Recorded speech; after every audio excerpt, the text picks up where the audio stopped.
अस्सलामुअलैकुम। मेरा नाम सैयद वकार हुसैन शाह है और मैं आपको अपने यूट्यूब चैनल वकार वेलविशर में खुश आमदीद कहता हूँ। और अपनी क्लास का आगाज़ हदीस करीम से करते हैं। रसूलुल्लाह सल्लल्लाहु अलैहि वसल्लम ने अरशाद फरमाया, दुनिया से बेरग़बत हो जाइए, अल्लाह ताला आपसे मोहब्बत करेगा। और लोगों के मालो मता से बेनियाज हो जाइए, लोग आपसे मोहब्बत करेंगे। तो प्यारे बच्चों, आज की क्लास में हम class 11th chapter number 4 exercise 4.2 के क्वेश्चन नंबर 9 से लेकर क्वेश्चन नंबर 17 तक सॉल्व करेंगे। तो क्वेश्चन को शुरू करने से पहले हमें कमेंट सेक्शन में लाजमी बताइए कि आप हमारी वीडियो कहाँ से देख रहे हैं और आप किस कॉलेज में पढ़ते हैं। तो चलते हैं अपने क्वेश्चन की जानिब। Number 9, a ball is rolling up an incline covered 24 meter during the first second, 21 meter during the second and 18 meter during the third. How many meters covered in 8 second? Suppose करके आपके पास ये कोई ball है और ये गिर रहा है और पहले ये कुछ डिस्टेंस कवर कर रहा है 24 मीटर, फिर नेक्स्ट टाइम ये कुछ डिस्टेंस कवर कर रहा है 18 मीटर, फिर नेक्स्ट टाइम कुछ ये डिस्टेंस कवर कर रहा है, पहले 24 है, फिर आपके पास 21 है, फिर आपके पास आ जाएगा 18 मीटर। करते करते वो कह रहा है कि इसकी 8th टर्म फाइंड आउट करनी है। इसका मतलब क्या है, आपके पास ये कुछ सीक्वेंस यूँ बन रहा है कि पहली दफ़ा ये 24, फिर दूसरी जगह 21 और फिर तीसरी बार 18 करते करते, और वो हमें ये कह रहा है कि हमने A8 को फाइंड आउट करना है। तो इस तरीक़ाकार से अगर हम चीज़ों को लिखते हैं, अपने डेटा को लिखें, तो सबसे पहले आपके पास ये आ जाएगा A is equal to 24, D is equal to 21 minus 24, ये आपके पास आ जाएगा -3, और N आपके पास आ जाएगा 8, और इसका मतलब ये हुआ कि हमने A8 फाइंड आउट करना है, यानी आखिरी जो टर्म 8th टर्म आएगी उसका आपके पास क्या आंसर है। तो अरिथमेटिक प्रोग्रेशन का फार्मूला आपके पास होता है AN is equal to A plus N-1 into D। Value put करते हैं, A8 is equal to A, ये आपके पास आ जाएगा 24, N आपके पास आ जाएगा 8 माइनस 1 इंटू D आपके पास आ जाएगा -3, 24 प्लस 8 में से 1 निकालेंगे 7 इंटू -3, ये आ जाएगा 24 माइनस 21, तो ये आपके पास आंसर आ जाएगा 3 मीटर्स कवर्ड इन 8 सेकेंड, ये हमारा आंसर है। तो चलते हैं क्वेश्चन नंबर 10 की जानिब। 10, the population of the town is decreasing 500 इनहेबिटेशंस, यानी हर साल 500 लोग कम हो रहे हैं। तो आपके पास जो डिफरेंस आ रहा था वो आ रहा था 500। Each year it was population at the beginning of 1960 was 20135, यानी स्टार्टिंग जो वैल्यू थी वो आपके पास थी 20135, और आपके पास जो टाइम्स था वो यूँ समझ लें कि 1960 टू 1970, तो इसमें 60 ईयर भी इंक्लूडिंग है, तो जो नंबर ऑफ ईयर्स बन जाएंगे वो आपके पास आ जाएंगे 11। तो हमने 1917 के बिगिनिंग में वैल्यू को फाइंड आउट करना है कि वो ईयर क्या होगा। तो इसका मतलब ये हुआ कि हमारे पास आ जाएगा AN is equal to A plus N-1 into D। तो ये आपके पास आ जाएगा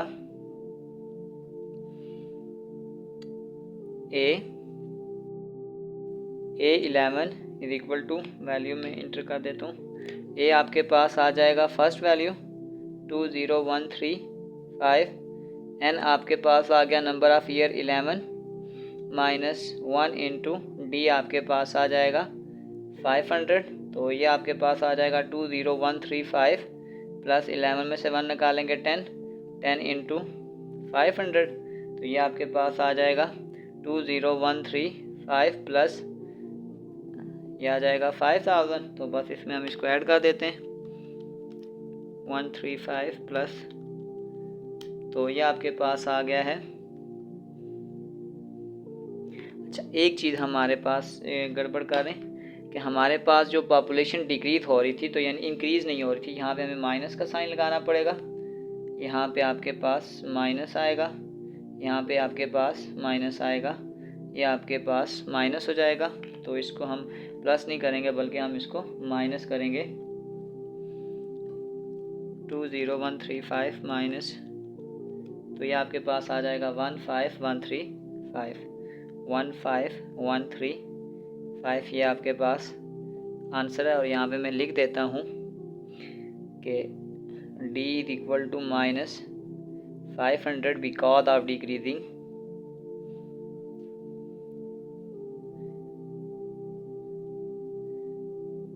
अगर ये इंक्रीजिंग होता तो फिर हम 500 को प्लस कर लेते, क्योंकि यहाँ पे ये डिक्रीज़ हो रहा था, इसलिए ये आपके पास 500 माइनस होगा। तो चलते हैं क्वेश्चन 11 की जानिब। 11, Ahmed and Akram can climb 1000 feet in the first hour. पहली वैल्यू आपके पास ए होती है, और the first hour and 100 feet in each succeeding hour, यानी हर एक घंटे में वो 100 फीट को इंक्रीज़ कर रहे हैं। तो जो आपके पास डिफरेंस आ रहा है वो आपके पास आ रहा है 100। और अगर ये इसी स्टेप्स को लेके चलते जाएं और आखिर पे जब वो पहुंचते हैं तो जो हिल की ऊंचाई थी वो 54,000 है, 5400, यानी ए एन आपके पास आ जाएगा 5400। तो इसका मतलब है हमने फाइंड करने हैं नंबर ऑफ स्टेप्स, यानी कि हमने इस क्वेश्चन में एन फाइंड आउट करना है। मैथमेटिक प्रोग्रेशन का फार्मूला लगा दें, a n is equal to a plus n minus 1 into D. Value put कर दें, ए एन आपके पास आ जाएगा 5400, ए की वैल्यू आपके पास 1000, एन हमने फाइंड करना है एन माइनस 1 इंटू डी। तो सबसे पहले 5400 इस 1000 को यहाँ माइनस कर दें, तो ये आपके पास आ जाएगा 100 एन माइनस 100।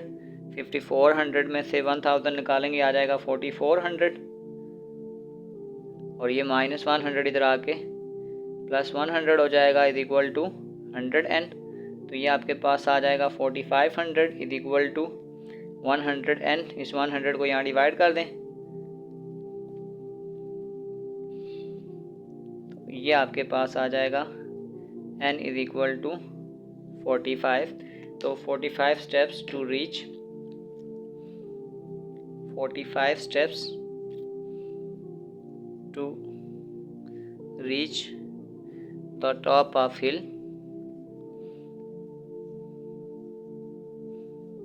ये हमारा आंसर है। तो चलते हैं क्वेश्चन नंबर 12 की जानिब। Number 12, a man earn $3500 the first year. A आपके पास आ जाएगा $3500 if he receive rise of $750 at the end of 20 years. यानी आपके पास जो इंक्रीजमेंट आ रहा है, जो डी आ रहा है वो आपके पास आ रहा है $750। और what was his salary during 21st year, यानी जब एन हमारे पास आ जाएगा वो 21 है और हमने A21 फाइंड आउट करना है ये। तो बस फार्मूले को पुट करें, ये आपके पास आ जाएगा a n is equal to a plus n minus 1 into d. A आपके पास आ गया 3500, एन आपके पास आ गया 21 माइनस 1 इंटू डी 750। ये आपके पास आ जाएगा 3500 प्लस 20 इंटू 750 3500। ये आपके पास आ जाएगा 20 मल्टीप्लाई 750, ये आ गया है 15,000। तो ये आपके पास आ जाएगा 18,500।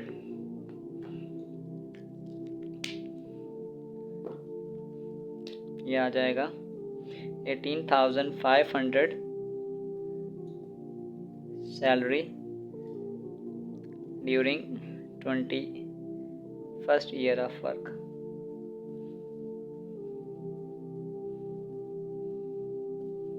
ये हमारा आंसर है। तो चलते हैं नेक्स्ट क्वेश्चन की जानिब।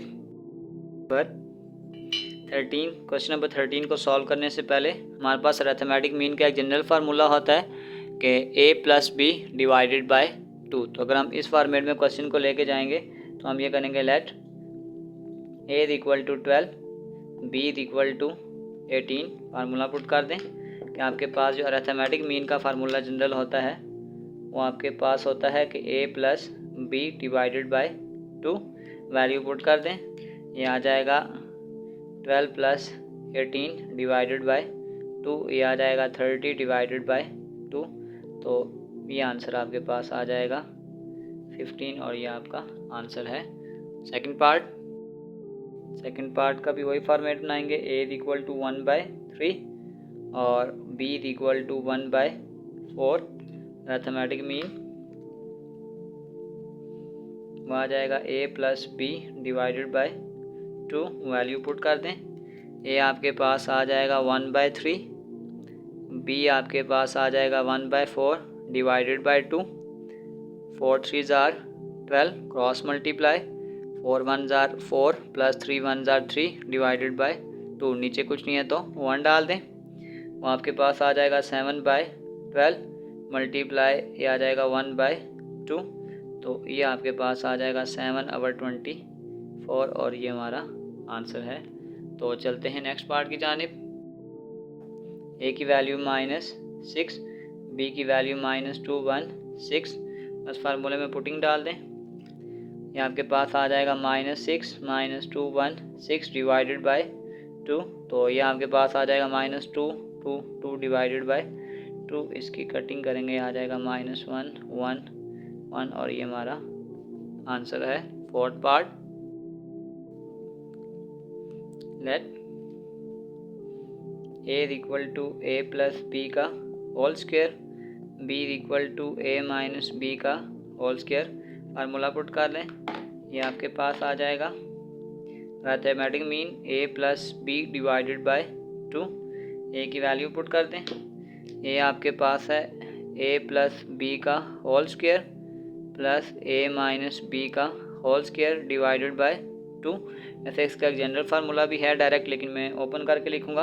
फार्मूला होगा a² + 2ab + b का स्क्वायर प्लस ये आपके पास आ जाएगा a का स्क्वायर -2ab + b का square divided by 2 + 2ab -2ab cancel, ये आ जाएगा 2a का स्क्वायर प्लस 2b का square divided by 2।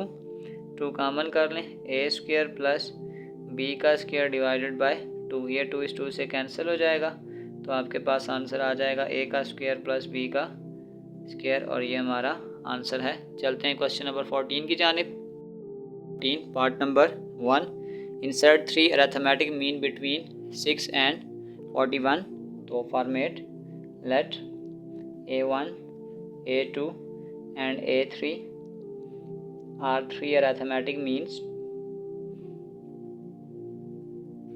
between 6 and 41। तो अगर हम इसको एक सीक्वेंस बनाते हैं, 6 a1 a2 a3 और 41। क्वेश्चन में हमें ये चीज़ गिवन थी कि आपके पास 6 और 41 के दरमियान में 3 अरिथमेटिक मीन का सीक्वेंस है।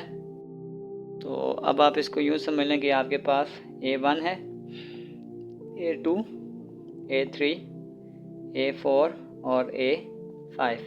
तो फर्स्ट टर्म आपके पास a होता है, अगर हम इसको काउंट करेंगे तो n आपके पास आ जाएगा 5 और लास्ट वैल्यू आपके पास होती है an, यानी कि a5 आपके पास आ जाएगा 41। तो सबसे पहले हम इसमें अरिथमेटिक प्रोग्रेशन का फार्मूला लगाएंगे, वो आपके पास होता है an is equal to a + n-1 into d। Value put कर दें, an आपके पास आ जाएगा 41, a आपके पास आ जाएगा 6 + 5 - 1 इंटू d।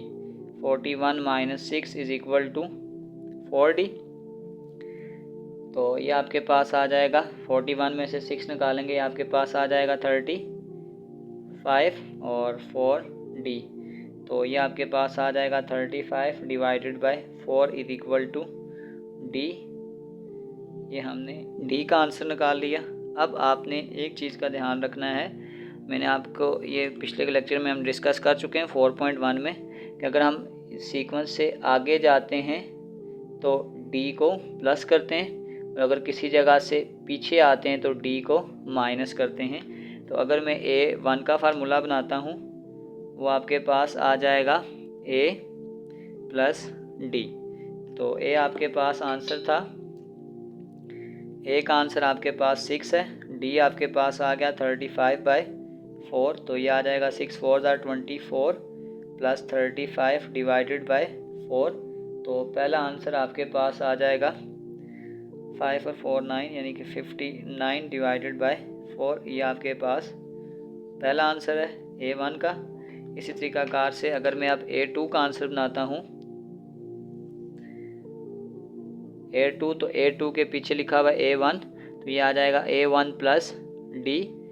तो इस तरीकाकार से मैं अगर वैल्यू पुट करूँ तो A1 का आंसर आपके पास आ गया 59/4 प्लस 35/4, 4 LCM 9, 59 प्लस 35, इसको प्लस कर लें, ये आ जाएगा 59 प्लस 35, ये आ जाएगा 94/4, इसको बाय में लिख लें 94/4। तो ये आपके पास आ जाएगा 23 1/2। तो अगर मैं इसको ऐसे लिख देता हूँ तो ये आपके पास आ जाएगा 23 को मल्टीप्लाई 46, और ये आ जाएगा 47 divided by 2।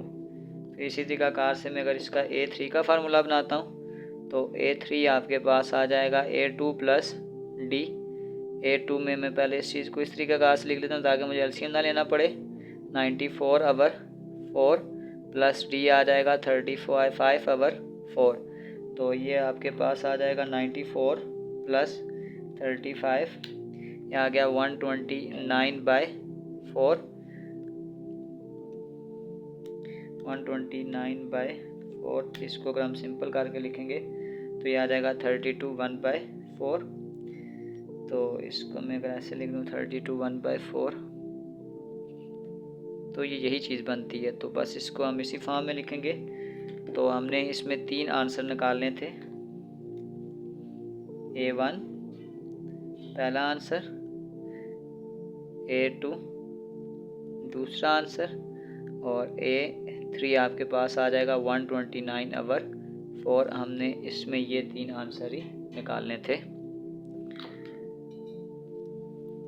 59/4, 47/2, 129/4 are 3 arithmetic mean between 6 and 41।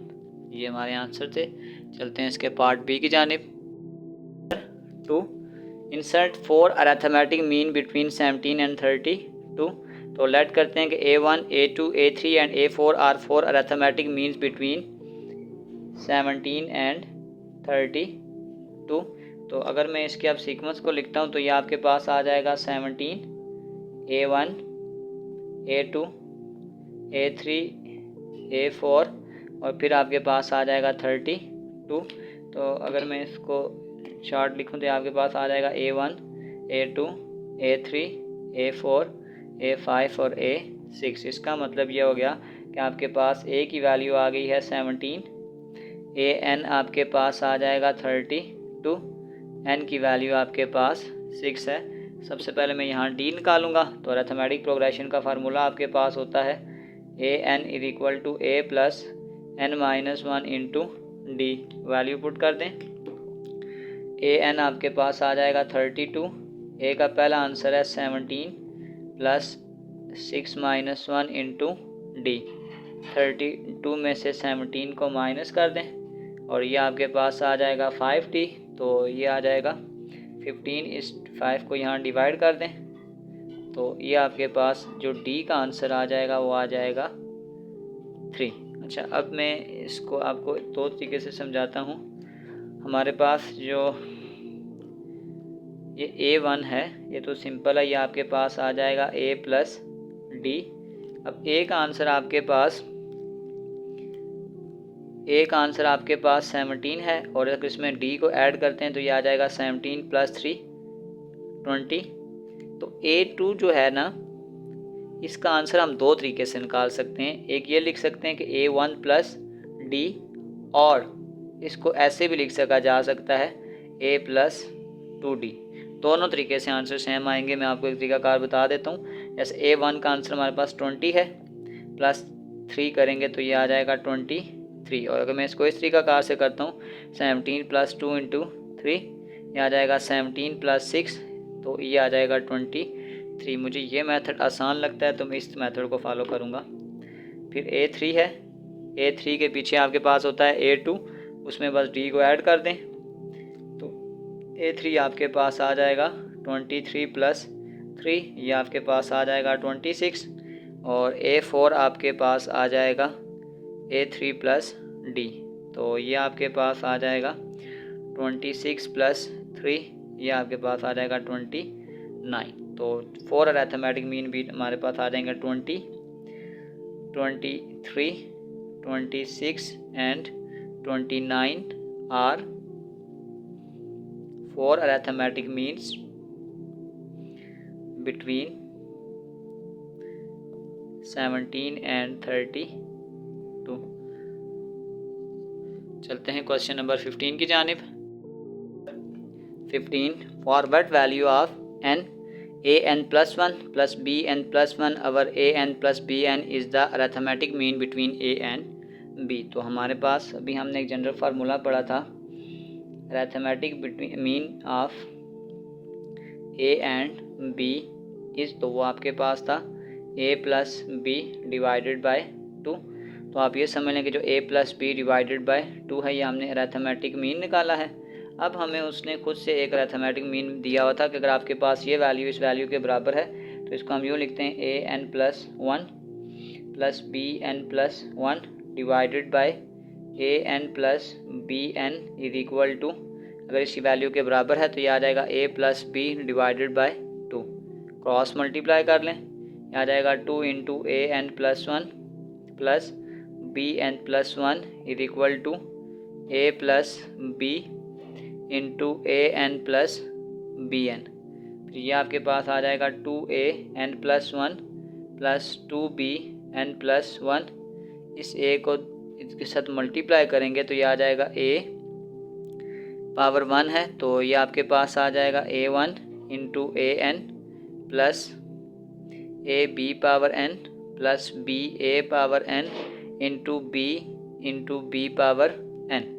तो ये आपके पास आ जाएगा 2an plus 1 plus 2bn plus 1, ये आ जाएगा an plus 1 plus abn plus ban plus, ये पावर सेम है, बेसिस सेम है, पावर को ऐड कर लें, ये आ जाएगा bn प्लस 1।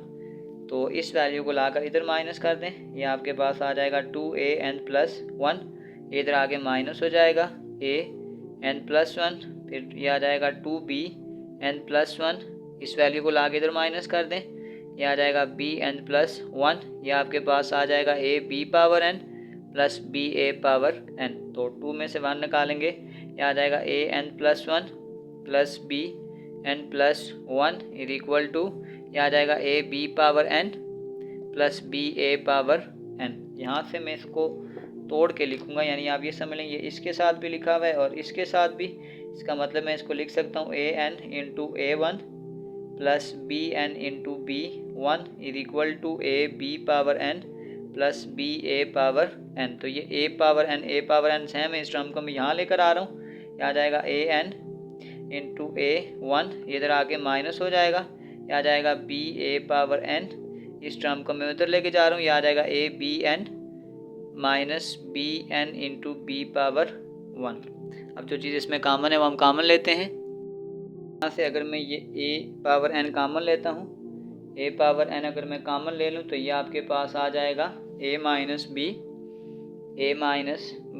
और अगर मैं यहाँ पे ये b पावर n कॉमन ले लेता हूँ तो ये आ जाएगा a माइनस बी। दोनों तरफ a माइनस बी को डिवाइड कर दें, ये कैंसिल हो जाएगा। a n is equal to B N, इसको इधर डिवाइड कर दें, a n over b n is equal to 1, ये आ जाएगा a over b power n is equal to 1। हमारे पास किसी भी वैल्यू के अगर हम फॉर एग्जांपल n पावर 0 ले लेते हैं तो आंसर 1 आ जाएगा। तो इसको अगर मैं इस फॉर्मेट में लिखूं तो मैं लिख सकता हूँ a over b power n is equal to a over b power 0। तो यहाँ पे अगर आप देखें तो आपके पास जो बेस है वो सेम है, a over b ignoring base, तो हम कह सकते हैं n इज इक्वल टू 0। हमने n का आंसर फाइंड आउट करना था, तो n का आंसर आपके पास आ गया है 0। चलते हैं क्वेश्चन 16 की जानिब। 16, insert 5 arithmetic mean between 5 and 8, show that their sum is 5 times the arithmetic mean between 5 and 8। पहले हम इसको यहाँ तक सॉल्व करते हैं। let a1 a2 a3 a4 and a5 are 5 arithmetic means between 5 and 8। तो अगर हम इसको प्रॉपर सीक्वेंस लिखते हैं आ जाएगा 5 a1 a2 a3 a4 a5 और फिर आपके पास आ जाएगा 8। इसका मतलब है अगर मैं इसको प्रॉपर लिखता हूँ ये आ जाएगा a1 a2 a3 a4 a5 a6 और a7। तो ये आपके पास आ जाएगा a इज इक्वल टू 7। अगर आप गिनेंगे तो n आपके पास आ जाएगा 7, an आपके पास आ जाएगा 8 और यहाँ से सबसे पहले हम इसमें से d को फाइंड आउट करेंगे। तो अगर हम इसके अरिथमेटिक प्रोग्रेशन का फार्मूला लिखते हैं तो वो आपके पास आ जाएगा an is equal to a plus n minus 1 into D. Value put कर दें, an आपके पास 8 है, a की वैल्यू आपके पास आ गई है 7 प्लस 7 माइनस 1 इंटू डी, ये आ जाएगा 8 माइनस 7 इज इक्वल टू 60। तो 8 में से 7 निकालेंगे, सॉरी यहाँ एक मिस्टेक हो रही है कि आपके पास जो एक आंसर है वो 5 है, यहाँ पे 5 आ जाएगा। 8 में से 5 निकालेंगे तो ये आपके पास आ जाएगा 3 is equal to 6d। 3/6 d ये आपके पास आ जाएगा 1/2 इज इक्वल टू d। अब बार बार हम इसकी वैल्यू को चेंज करते जाएंगे। जब हमने a1 फाइंड आउट करना है तो वो आपके पास आ जाएगा a प्लस d। एक आंसर आपके पास है, पहला आंसर आपके पास 5 प्लस 1/2, तो ये आ जाएगा 5 2 10 प्लस 10 प्लस 1 डिवाइडेड बाई 2, ये आपके पास आ जाएगा 11/2। फिर इसी तरीक़ाकार से हम आगे वैल्यू निकालेंगे a1 a2 आपके पास आ जाएगा a1 प्लस d। a1 का आंसर आपके पास है 11/2 प्लस d आ जाएगा 1/2, तो ये आपके पास आ जाएगा 12/2, ये आपके पास आंसर आ जाएगा 6। फिर हम निकालेंगे a3 आपके पास आ जाएगा a2 प्लस d। अब a2 का आंसर आपके पास आया है 6 प्लस d, तो ये आ जाएगा 6 2 12, 12 प्लस 1 13 डिवाइडेड बाई 2। फिर हम निकालेंगे a4, वो आ जाएगा a3 प्लस d। a3 आपके पास आ गया 13 डिवाइडेड बाई 2 प्लस 1/2। अगर आपके पास 2 एलसीएम सेम आ जाएगा, आ जाएगा 13 प्लस 1 14 डिवाइडेड बाई 2, ये आपके पास आंसर आ गया है 7।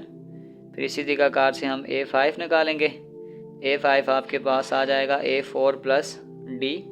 तो अगर आप a4 का आंसर निकालेंगे 7 प्लस 1/2, तो ये आ जाएगा 14 प्लस 1 15 डिवाइडेड बाई 2। अब हमारे पास जो सारे आंसर थे वो हमने निकाल लिए। तो हम अगर प्रॉपर सीक्वेंस लिखते हैं तो ये आपके पास आ जाएगा 11/2 6, 13/2 7, 15/2 R 5. Arithmetic means between 5 and 8. अब हम इसको आगे प्रूव करते हैं कि show that there sum is 5 times the arithmetic between a 5 and 8. इसका बी पार्ट सॉल्व करते हैं, का सम निकालते हैं.